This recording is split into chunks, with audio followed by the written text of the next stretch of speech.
كوران تدبير خينا كورات يقونا كورات وبطاطين عديتاتين الزمران الزيار سن كان حديركم سميكانه أمين دلبهيري زيار تمسكن تودسن يهون كوين يكدس الرسالة من مريم صلوات الملجا فقران ريتوان أي فلينا أي سرقان أي سمعتات نبيات نحاولات كلهم بركتهم وريتهم أي فلينا وقال نوزع الذي سنة وصحنا كم تنفلت ورحات زي ورحة سنة أزمرا أتكلت تكلو أدريت زرقلو بركات زركبلو أتكلت تتخيلون أولها مسكرم تقمتي فريان لبان زرقلو فلازخنا بذي وقتي ذي تزرع تخلوي كأمي أزريتي فريغ مقصي ذي كلو እግዚአብሔር ብፀሓይ ዝናማ ኣዝኒሙ ብፀሓይ ኸዓ ኣብሲሉ ወይ ኣብቂሉ ዝምግበና ኣምላኽ ሕጂ እውን ዝወርሓት እዚ ፅቡቕ ወርሓት ክግብረልና ናቱ በረከታ ይፈለየና ከምኡውን በዚ ዕለት እዚ ቅዱሳን ሰማዕታት ንቅዱስ ቂርቆስ ንቅድስቲ ኢየሉጣ ብዝወርሓዊ ዕለቶም ዝኽበረሎም ከምኡውን ዘበነ ትንሣኤ ክንክበፅሕና ዘበነ ዕርገት ዘበነ ጰራቅሊጦስ ዓበይቲ በዓላት ተተሓዘ ስለዝኾነ ማለት እዩ እግዚኣብሔር ከምኡውን ንሃገሮምን ህዝቦምን ኩሉ ኣቦታትና ኣሕዋትና ከኣመይ እግዚኣብሔር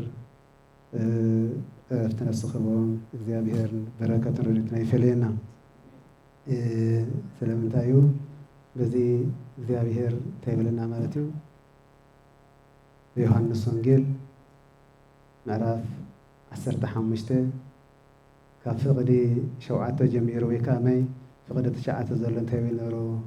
ኣቦና ዝነበርና ቃል ወንጌሉ ሰሚዕና እንተኾይና ወመሰ ታፈቅሩኒ እቀቡ ትእዛዝየ ወሃሉ በፍቅረ ዚአየ ወይሄሉ በፍቅሩ ይብለና ዮሃንስ ወንጌል ምዕራፍ 15 ካብ ፍቕዲ 9 ዘርንያ ማለት እዩ ከምቲ ኣቦ ዘፍቅረኒ ኣነ እውን የፍቅረኩም እየ ኣብ ፍቕረይ ነበሩ ትምህርትና ኣብ ፍቕረይ ነበር ዝብል ክንመሃርና ማለት እዩ ትእዛዘይን ሕገይን ሓለዉ እሞ ብፍቕሪ ነበሩ ይብለና ማለት እዩ ነዚ ክንገብርካ ናይ እግዚኣብሔር ቅዱስ ቃሉ ኣይፈለየና ብፍቕሩ ተመላለሱ ብፍቕሩ ተመስጡ ብፍቕሩ ንእግዚኣብሔር ዘገልገሉ በረከተ ስጋን በረከተ ነፍስን ረኺቦማኒ ንሕና እውን ካብቶም ናይ ቅዱሳን ቦታታት ዝሃቦም እግዚኣብሔር ክበና ናቱ ቸርነት ናቱ በረከታ ይፈለየና ከመይ እዩ ቃሉ ከምዚ ዝበለና ብፍቕረይ ነበሩ ፍቕሪ መዓር ክንደይ ከም ዝኾነት ፍቕሪ ናብ ክንታይ ከም ተብፅሕ ፍቕሪ ምስ እግዚኣብሔር ከመይ ከም ዘለዋ እግዚኣብሔር በዚ ይገልፀልና ማለት እዩ ካብ ፍቕዲ 5 እንድሕር ተሪእናዮ ፍቕዲ 7 ዘሎ ተሪእና እንታይ ይብለና ማለት እዩ ኣባይ እንተነበርኩም ቃለይ እውን ኣባኻትኩም እንተሓደረ ትደልይዎ ዝበለ ትልምኑ እሞ ይኾነልኩም ብዙሕ ፍረ እንተፍረኹም ኣቦይ በዚ ክኸብር እዩ ንስኻትኩም ከዓ ደቀ መዛሙርተይ ክትኾኑ ኢኹም ይብለና ማለት እዩ እግዚኣብሔር ተመስገን ይኹን ደቀ መዛሙርተይ ክትኾኑኹም ይብለና እግዚኣብሔር ደቀ መዛሙርቲ ምዃን የብቅዓና ከመይ ደቀ መዛሙርተይ ክብል ከሎ ጌታና ኢየሱስ ክርስቶስ ደቀ መዛሙርተይ ክብል ከሎ ክፀውዕ ከሎ በዚ ምድሪ ካብ ሰማያት ወሪዱ ኣብ ኣዴና ቅድስቲ ድንግል ማርያም ካብ ስጋ ስጋ ለቢሱ ተዋሂዱ ኣምላክ ወልደ ኣምላክ ተባሂሉ ተወሊዱ ከምኡ እውን ኣብዚ ምድሪ ተመላሊሱ ወንጀል ኣስተምሂሩ ኣብ ዝሓደሮ እንዳሓደሩ ኣብ ዝባዕሉ እንዳባዕሉ ደቀ መዛሙርተይ ዝብሎም ሃዋርያት ሰዓብቲ ክርስቶስ ማለት እዩ ከምኡ ደቀ መዛሙርተይ ክትኾኑ ይብለና ንዓና እውን ከም ናይ ደቀ መዛሙርቱ ንሕና እውን ቃል ሰሚዕና ፍቕሩ ስሒብና እግዚኣብሔር ምሕረቱ ኩሉ ግዜ ብፍቕሪ ክንነብር ቸርነቱ ኣይፈለየና ኩሉ ግዜ ሃዋርያት ንክርስቶስ ተመሲጦም በቲ ዝነበሮም ግዜ ናብ ዓለማዊ ከይተመልከቱ ዝነበሮም ኩሉ ናይ ዓለማዊ ገዲፎም ንክርስቶስ ተኸቲሎም ማለት እዩ ፍቕሪ መዓር ክንደይ ከም ዝኾነ ማለት እዩ ፍቕሪ ክበሃል ከሎ ፍቅር ዓለማዊ ሓላፊ ነገር እዩ ፍቅር እግዚአብሔር ግን እስካብ መጨረሻ ማለት እዩ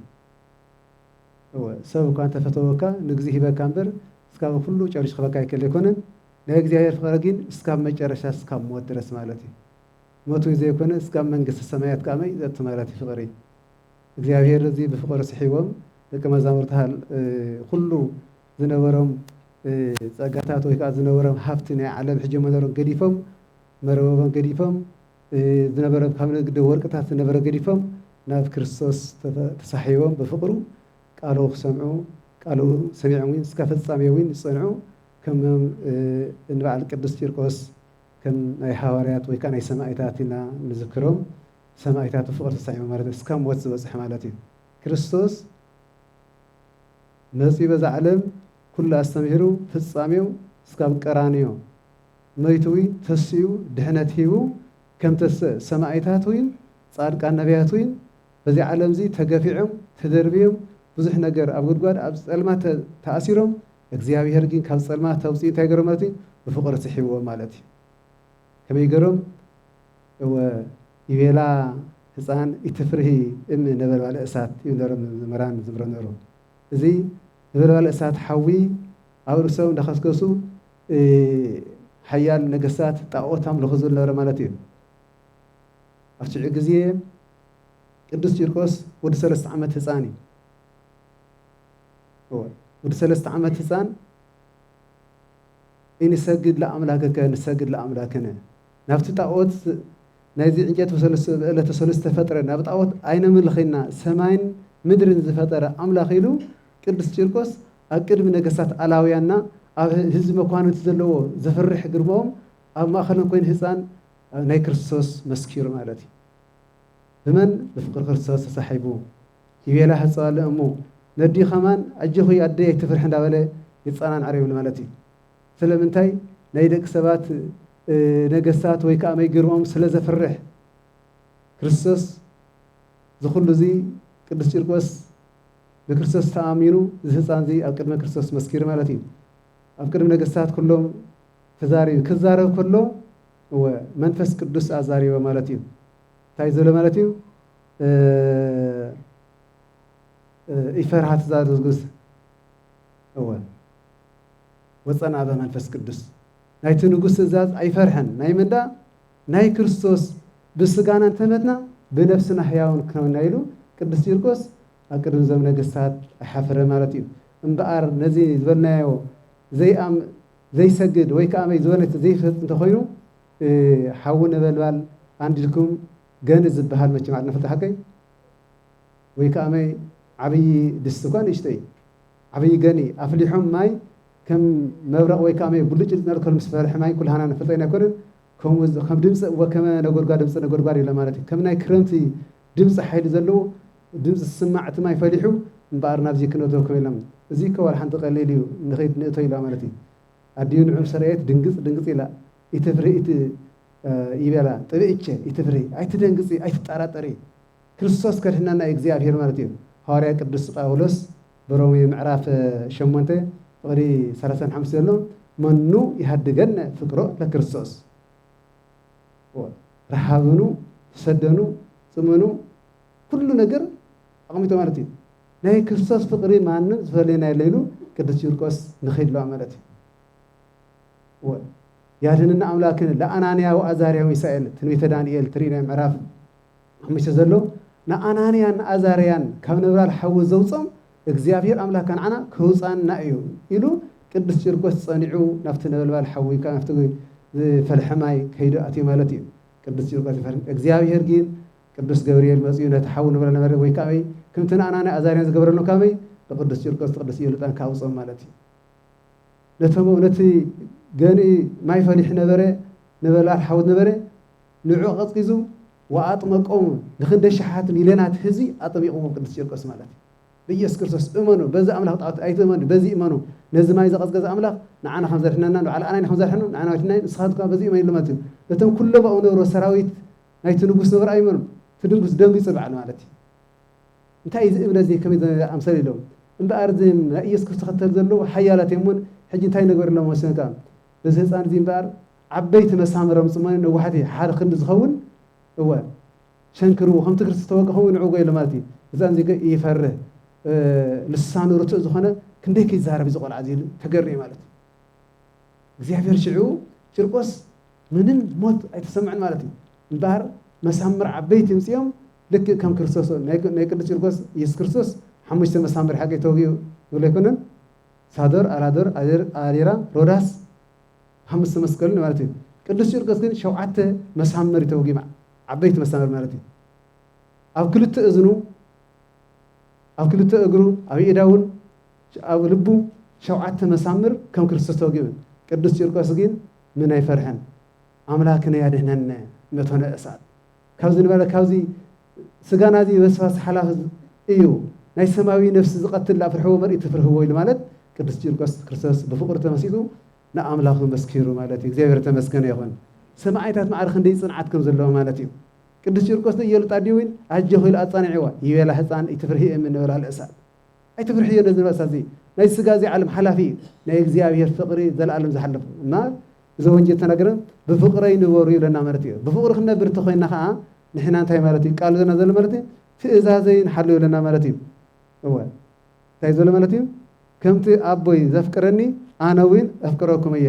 ኣብ ፍቅረይ ንበሩ ከምቲ አነ ትእዛዘይ አቦይን ዝሓልየ ከም ፍቅሪ እውን ፀኒዕ ዝነበርኩ ከምኡ ከዓ ንስኻትኩም ትእዛዘይን እንዳሓለኹም ፍቅረይ ፀኒዕኹም ንበሩ ክትነብሩ ኢኹም ሓጎስ አባይ ሓጎሰይ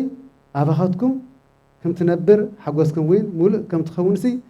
እዚ ነገረኩም ኣለኹ ይብለና ማለት እዩ ከምቲ ኣነ ዘፍቀርኩም ንስኻትኩም ወይ ንሓድሓድዮም ተፋቀሩ ትእዛዘይ እዚ እዩ ሰብ ካብቲ ካብ ክንዲ ኣዕርኹ ንሕዋቱ በጃ ሕሊፉ ዝሃቦ ዝዓቢ ፍቅሪ የብሉን ይብል ማለት እዩ ንስኻትኩም እዚ ትእዛዝኩም ዝኣዘዝኩም ዝበለ እንተፈፂምኩም ኣዕርኽተይ ኢኹም ለና ማለት እዩ እግዚአብሔር ተመስገን ይኹን እንታይ ክትኾኑኹም ኣዕርኽተይ ክትኾኑኹም ናይ ክርስቶስ ኣዕርኽቲ ናይ ክርስቶስ ኣርከ ማለት ዝገርም ዘይኮነን እግዚአብሔር ማዕርኽ እንደይ ከም ዝፈቅረና ማለት እዩ ብፍቅሪ ተመርቶና ኣዕርኽተይ ክን ሃዋርያት ይብል ማለት እዩ ኣዕርኽተይ እወ መቼም ፍቅርን ናይ ኣገልጋሊ ኻንካ ይፋለይ ኣይኮነን ኣገልጋሊ ካብ ሓደ ወሰን ይኮነን እቲ ዓርከይ ማለት ግን ናይ ህይወትካ ማለት እዩ ወይ ሜጥ ቤዛ ነፍሱ ንሞት ሕሊፍ ዝሃበ ኣምላክ እንደቀ መዛሙርቱ ንኩሉ ሰብ ከድሕን ዝበለ ቤዛ ዝሃበ ክርስቶስ ሃዋርያት ልክዕ ሰማዕታትን ብደሞም ተገረ ማለት እዩ እወ ቤዛ ከም ክርስቶስ ደሞም ኣፍሲሶም ክዕዎም ሃዋርያት ሰማዕታት ካብኡ ደሞም ኢሉ ማለት ፍቅዳሴ ሓገ ሰማዕታት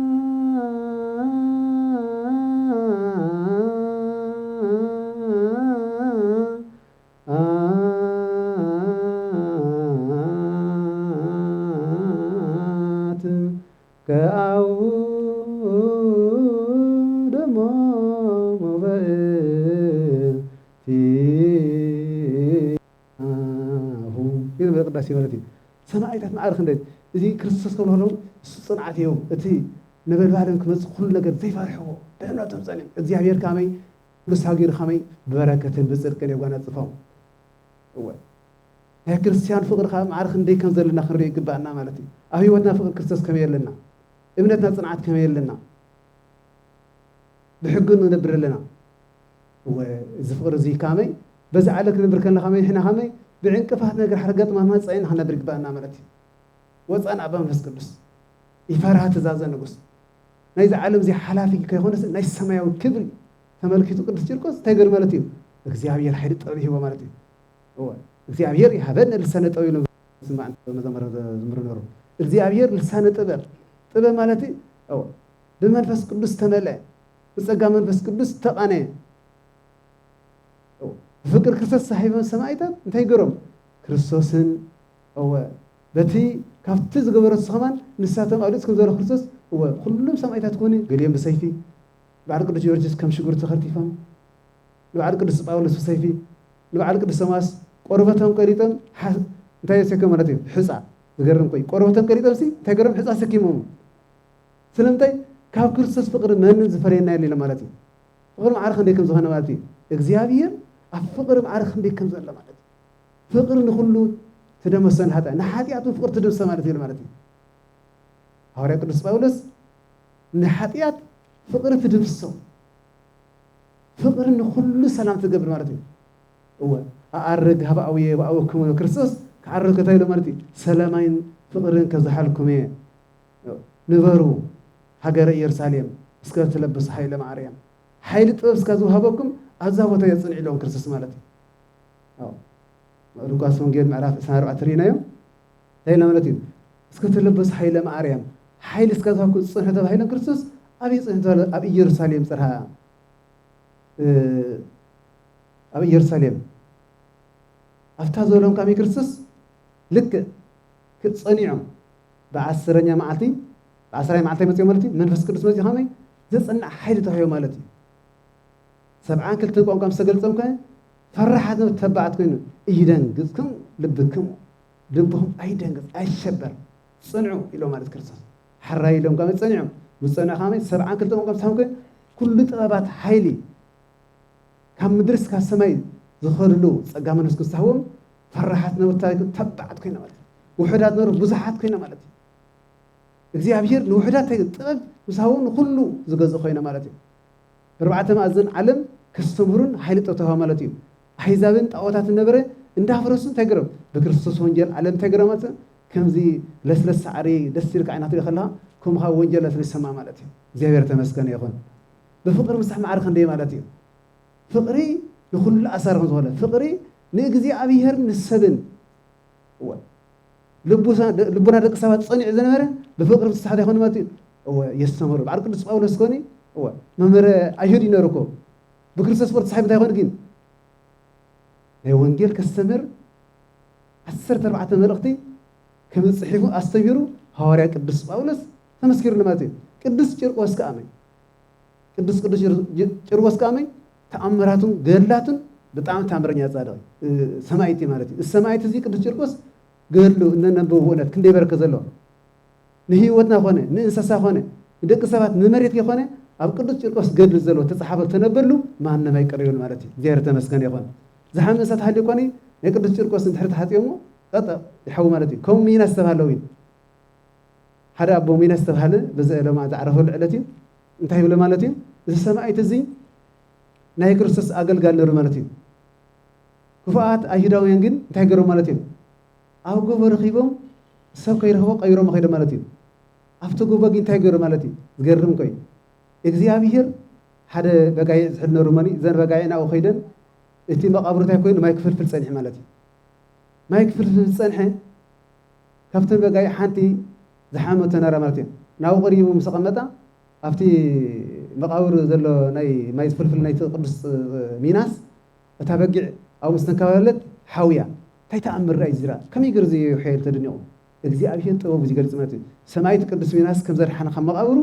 ንኩሉ ሰብ ነጊሩ ማለት ተኣምረት ቅዱሳት መካናት ጸበላት ዘለዎ ቅዱሳት መካናት ቤተ እግዚአብሔር ሕጉን ትእዛዝ ዘለዎ ኩሉ ግዜ በረከተ ስጋን በረከተ ነፍሳለ ማለት እዩ ንሕና ኣብ ቅዱስ ቦታ መጺና በፍቅሩ ተሳሒምና ክንነበር ከልና ማዕረክ እንደ ህይወትና ጸጋ በረከት ከም ዘርከ ማለት እዩ ፍቅሪ ክርስቶስ ማዕረክ እንደ ከም ዝኾነት እዩ ለይተሲኻ መጺኻ ምግልጋል መጺኻ ምቅዳስ በረከተ ስጋ በረከት ዘው ናይ ሰማይ ክብር ዘው ማለት እዩ ካብዚ ተወፅማ ዓለም ባዊለን ኣይኮነን ዝረአይ ዘርኢ ይስምዓን ግን እዝንኻ ዝጽመካ ኣይኮነን ናይ እግዚአብሔር ግን ዝርታይ ቃላቱ ካብ ዝመጽ ጀምር ክሳሕየ ደስ ተመስጥ ከመይ ቆጽናሕኩም እንታይ ናይ እግዚአብሔር ጸጋ በረከት እዩ ብፍቅሩ ክርስቶስ ሰማዕቲ ተመልሶ ዝሓደሮም ከምኡ ከመይ እግዚአብሔር ፍቅሪ ንኩልና የብዛሓልና ኣብ ዓልና ፍቅሪ ስለ ዝቐዝቀዘ ፍቅሪ የብዛሓልና ፍቅሪ ንኩሉ ነገር እዩ እግዚአብሔር ንበሩ ፍቅሪ እዛ ምድሪ እዚኣ ዘለኹማ ጊዜያዊት እያ ብፍቅሪ ተረክማ ግን ጸጋን በረከትን ረድኤትን ሓይልን ጥበብን ትረኽበላ እያ ፍቅሪ እንተዘይሃልያ ግን ድፍራት ስለ ማለት እዩ መን እዩ ዲያብሎስ ኣዳም ናይ ሆን ካብ ገነት ዘውፅኦም ካብ ጽቡቕ ነገር ዝነበረ እቲ ፍቅሪ ናይ ክርስቶስ ትእዛዝ ዘይሕላው እንታይ ገይሩ ማለት እዩ ካብ ፍቅሪ ስሒቦም ኣውሪድዎም ማለት እዩ እዚ ዓለም ከዓ ዘደፍረሳ ኩሉ ግዜ ሰላም ከይነብር ሰበብ ጸላኢ ሰናያት ከም ዘሎ ሓይሊ ግን የብሉን ሓይሊ ናይ ክርስቶስ እዩ መስቀል ብመስቀል ድል ንገብሩ ኽእልና እግዚአብሔር ሂብና ጥበብ ማለት እዩ እቲ ጥበብ ማለት እዩ መስቀል በስመ አብ ወወልድ ወመንፈስ ቅዱስ ኢልና ክንማዕተብ ከልና ኣጋንንት ከም ትኪም ዝበኒ ማለት እዩ ሓይሊ የብሉን ሓይሊ መን እዩ እግዚአብሔር እዩ ፍቅሪ መን እዩ እግዚአብሔር እዩ ጥበብ ናይ መን እግዚአብሔር እዩ ጸጋ ጥበብ ኩሉ በረከት ዝሃቡ ነዋርያት እግዚአብሔር እዩ ሕጂ እውን ህይወትና ዝቀደሳ ዝባርኻ መን እግዚአብሔር እዩ ዘምፃና ኸመን እግዚአብሔር እዩ ብፍቅሩ እንተነርና ግን ኩሉ ጊዜ ተኾልና ቅዱሳን ለቅዱሳን ዘልማት ብሩካን አብይ ዘለ ቦኻትና የቦይ ዘለና እግዚአብሔር ሕጂ ወይን ብበረከቱ አይፈለየና እንባር ፍቅሩን ማለት ንሕርተ ኮይና ንሕና ወይን ኣብ ህይወትና ዘሎ ኩሉ ግዜ ትእዛዝ ኾነ ክንፍጽም ይግባአና ማለት እዩ ስለምንታይ ንስሓ ክንባል ንስሓናት ይግባአና ቁረብ ክንባል ክንቆረብ ይግባአና ፍቅሪ ክርስቶስ ስለምንታይ ስሕብን ክንስሓብ ይግባአና ማለት እዩ ሎሚ ባፅባሕ ባማል ግን እንድዒ እግዚአብሔር ዝመፀ መዓልቲ ይትፈልጥን እያ መቸም ሓደ በጊዕ ናብ ዕዳጋ ሕሽካ ትኸይድ ከለኻ ሎሚ ድየ ፅባሕ ክረድ ዝኽእል ይፈልጥ ይሰምዕን ኣይፈልጥን ሓቂ ኣይፈልጥን ኣይኮነን ንሕና እውን እግዚአብሔር ቃል ኩሉ ይነግረና ኣሎ እስከ ፍጻሜ ግን በዚህ ፀኒዕና ብቸርነቱ ተሳሒና ብፍቅሩ ንስሓ ኣቲና በዚ ጾም እዚ ከመይ ሃዋርያት በረከት ዝረኸበሉ እዚ ሰብዓን ክልተ ቋንቋ ምስ ረኸቡ ኮኒ ይኣኽለና ቋንቋታት ሕጂ ስታይ ኢሎም ሽልለ ይበል እንታይ ዳ ከም ሓንቲ መዓልቲ ዓመት እንዳገልገሉ ንእግዚአብሔር ዝጾም ሃዋርያት ጾይሞም በረከተ ስጋም በረከተ ካብ ትነብሩ ጥበብ ከመይ ጥበብ ተዋሰሙ ማለት እዩ ሓይሊ ጥበባት ኩሉ ተገለጸሎም እግዚአብሔር ወይን ነቶም ዝሃሙ ሃዋርያት ኣቦታትና ሕጂ ወይን እግዚአብሔር ሳናይ ዘኖት እዩ እግዚአብሔር አርገ በይባቤ ወግዚነ በቃለ ቀር ዘምሩ ለአምላከነ ዘምሩ ለንጉሰነ ዳዊት በመዝሙር 46 ለአምላክና በእልልታ በሐጎስ አረገ ይብለ ማለት እዩ ንጉስና አምላክና ዘምሩ ንዝግቦም ዝማሬ ዘምሩ ለአምላክ ማለት እዩ ንሕና ወይ ክንዝምር ይግባአና ማለት እዩ ስለምንታይ አቤቱ ዝማሬን ፍቅርን ዘሎ ማለት እዩ አቤቱ እንታይ ሰላም ይዘሎ አቤቱ እንታይ ናቤት ዝመጽእ ካል ነገር የለ ፍቅሪ ፍቅሪ ሳይሆን ሰማይታት ካመይ እስካብ ሞት ንቅዱስ ኢየሉጣ ዝመስከርሉ ሰማይታት ሞሉ ሰው ቅዱስ ጴጥሮስ ሰማይታት ተበልናዮም ስለ ሃገር ፍቅሪ ወይን ስለ ህዝብ ወይን ነፍሶም ዘሕለፍ ክንደ የሎ ማለት የለው እንዴ ሕዋትና ንፈልጦም ቦታትና ሕዋትና ምስላት ኣይፈልጦም ንፈልጦም ኣይኮነ ስለ ፍቅሪ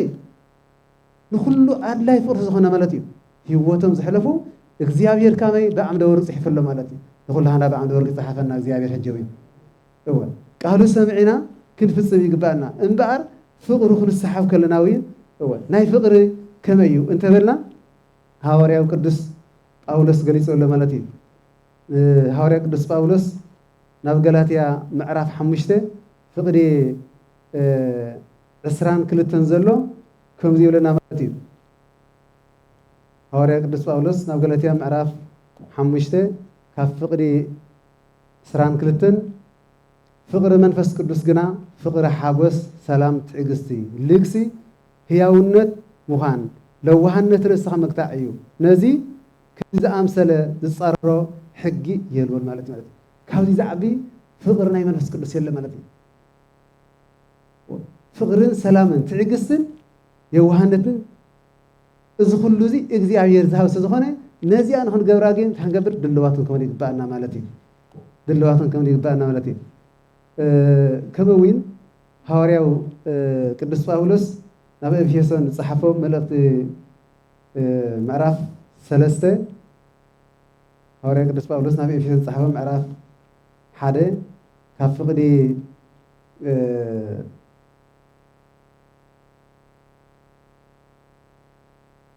18 ዘሎ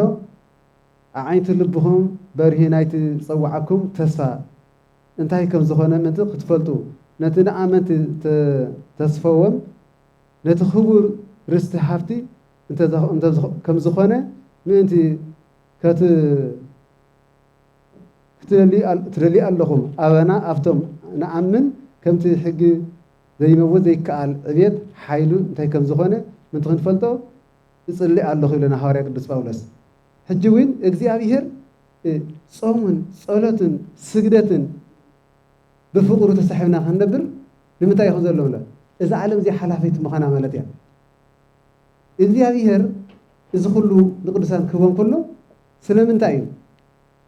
ناي سجوا نجر ناي علم زي تفعل بسواسني أنت حلوكا صباحت سنسون كمالتي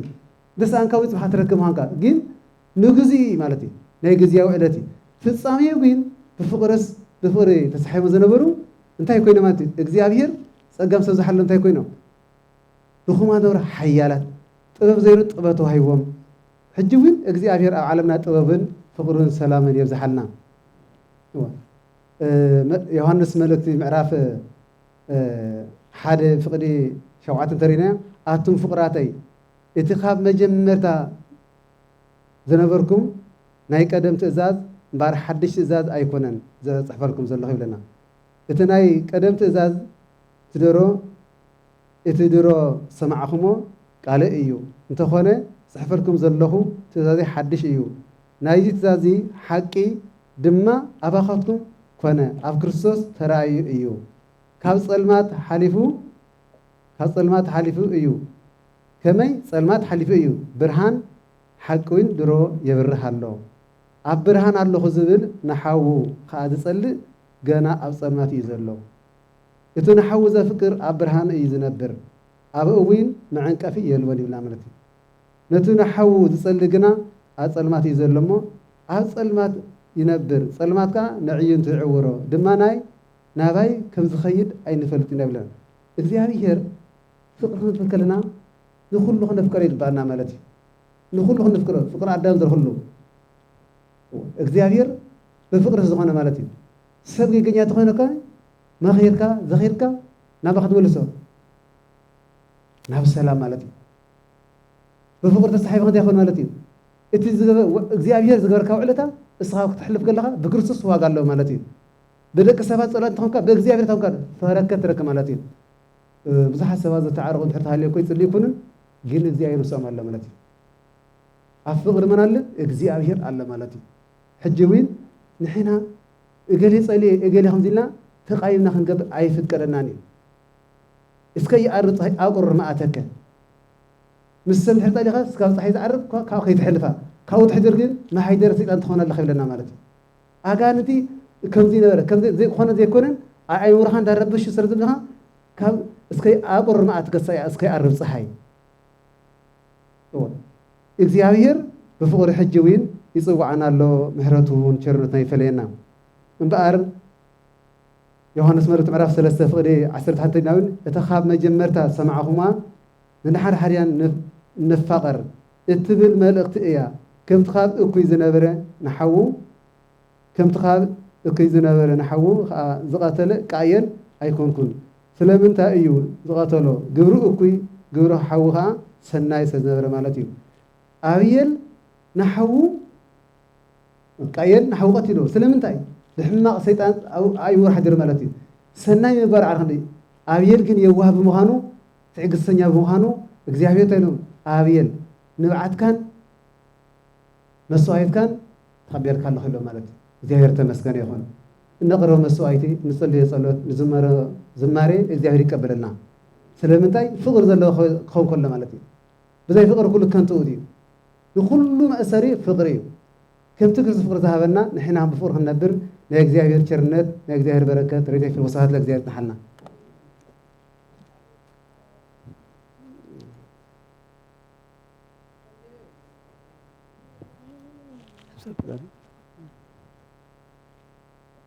قال لي وتسمع الله قال لي وتسمع الله قبل بنحضر الله بار سمع